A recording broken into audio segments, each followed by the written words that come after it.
విజయ్ దేవరకొండ 2016లో ఎవరికి తెలియని పేరు జస్ట్ 1 ఇయర్ తర్వాత 2 స్టేట్స్లో మారుమోగిపోయింది. కాంట్రవర్సీతో వచ్చిన అర్జున్ రెడ్డి అయితే వీడిని ఓవర్ నైట్ ఫేమస్ చేసేసింది.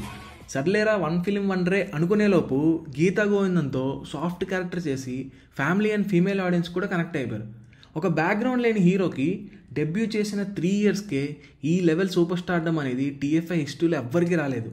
ఇంక అందరూ within no time Tier 1 hero అయిపోతాడరా అని ఎక్స్పెక్ట్ చేశారు. బట్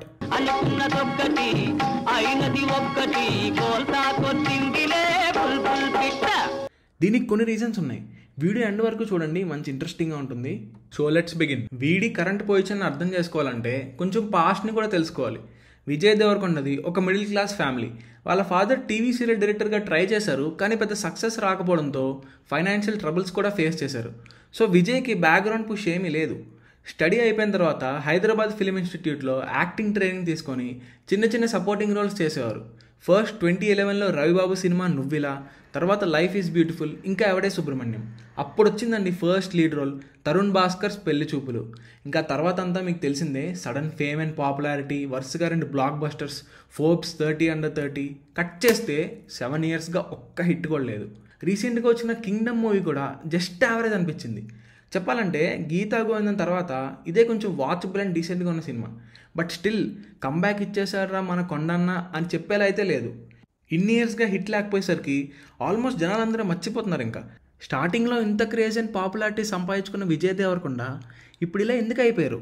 ఒక మిడిల్ క్లాస్ పర్సన్ సడన్గా ఇంత హైలో వచ్చిన స్టార్డమ్ని హ్యాండిల్ చేయడం చాలా కష్టం.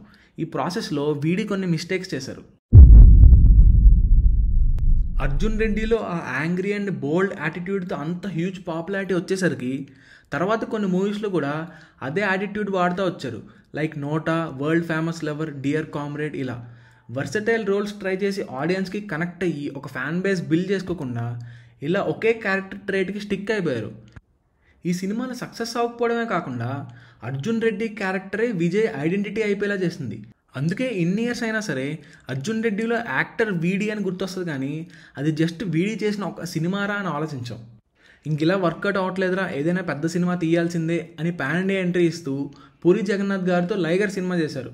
ఈ మూవీ ప్రమోషన్స్లో అసలు విజయ్ దేవరకొండ గారు చూపించిన ఓవర్ కాన్ఫిడెన్స్ ఏ రేంజ్కి వెళ్ళిపోయిందంటే, బాక్స్ ఆఫీస్ నుంచి ఎలాంటి నంబర్స్ ఎక్స్పెక్ట్ చేస్తున్నారు? నేనైతే 200 నుంచి లెక్క స్టార్ట్ చేస్తున్నా. సినిమా డిజాస్టర్ అవడం పక్కన పెట్టండి, ఇంత వర్స్ట్ సినిమాకి ఈ రేంజ్లో హైప్ ఎందుకు ఇచ్చావు అని కంప్లీట్ నెగిటివిటీ వచ్చేసింది. ఇంకా విషయం వీక్ అయినప్పుడే పబ్లిసిటీ పీక్లో ఉంటుంది. స్టార్టింగ్ నుండి బిల్డ్ చేసుకున్న బ్రాండ్ వాల్యూ మొత్తం పడిపోయింది. అసలు this is the lowest of lows in Vijay Devarakonda's career అనమాట. ఆ తర్వాత ఎక్స్పీరియన్స్ డైరెక్టర్స్తో చేసిన ఖుషి అండ్ ఫ్యామిలీ స్టార్ కూడా ఏం వర్కౌట్ అవ్వలేదు. ఇప్పుడు జెర్సీ ఫేమ్ డైరెక్టర్ గౌతమ్తో చేసిన కింగ్డమ్ అయితే స్క్రిప్ట్ వైజ్ ప్రామిసింగ్గా ఉన్నా సరే ఎగ్జిక్యూషన్ సరిగ్గా లేకపోవడంతో హిట్ మిస్ అయింది. ఇదంతా ఓన్లీ విజయ్ దేవరకొండ గారి ఫాల్ట్ అని ఏం చెప్పలేం. ఎందుకంటే ఒక ఇంటర్వ్యూలో బ్యాక్గ్రౌండ్ లేని హీరో కాబట్టి ప్రతిసారి నాకు అంత సపోర్ట్ ఉండేది కాదని చెప్పారు. ఓపెన్గా డైరెక్టర్ని స్క్రిప్ట్ మార్చమని అడగడం అవి చేయలేరని. But when you do not have that support system and you do not have the space to tell the director that I'm not ready to go to shoot yet with this script, it needs more work. But still movie ఒప్పుకునేటప్పుడైనా ఇంకా కేర్ఫుల్గా judge చేసి movies accept చేసి ఉంటే ఈ పాటికి at least కొన్నైనా successful అయ్యాయేమో. ఇప్పుడు experience వచ్చింది, ఇక నుంచి మంచి స్క్రిప్ట్స్ చేస్తానని అంటున్నారు, అది వీడి చేతిలోనే ఉంది. మరి I'd rather do it this way or not do it at all. I'm okay with those calls. Hero growth అనేది జస్ట్ మూవీస్ రిజల్ట్ మీద మాత్రమే డిపెండ్ అవ్వదు. విజయ్ దేవరకొండ గారికి సోషల్ మీడియాలో ట్రోల్స్ అండ్ హేట్స్ తీసుకురావడానికి ఇంకో రీజన్ కూడా ఉంది. అదే మనం జనరల్గా చూస్తే Tier 1 అండ్ స్టార్ హీరోస్ అందరూ హంబుల్గా ఫ్యాన్స్కి, ఇండస్ట్రీలో ఉండే అందరికీ చాలా రెస్పెక్ట్ఫుల్గా ఉంటారు. బట్ విజయ్ దేవరకొండ గారు చాలా ఇంటర్వ్యూస్ అండ్ అదర్ ఈవెంట్స్లో కొంచెం యాటిట్యూడ్ చూపిస్తూ ఓవర్ కాన్ఫిడెంట్గా ఉండటం, నాకు నచ్చినట్లు ఉంటా, ఇష్టం వచ్చినట్లు మాట్లాడతా అని ఇంప్రెషన్ ఇచ్చేవారు. 2022లో ఒక ఇంటర్వ్యూలో షారుఖ్ ఖాన్ గారు maybe I'm the last of the stars అంటే you're not the last, I'm coming ఇలాంటి స్టేట్మెంట్స్ అన్నీ ఇవ్వడం, మూవీ ప్రమోషన్స్ అప్పుడు మాట్లాడే స్టైల్, ఇంకా డెబ్యూటెంట్ డైరెక్టర్స్తో నేను వర్క్ చేయను అని ఓపెన్గా ఇంటర్వ్యూస్లో చెప్పడం, ఇలాంటి ఇన్సిడెంట్స్ అన్నీ డెఫినెట్లీ ఫ్యాన్స్ని స్ప్లిట్ చేసేసింది.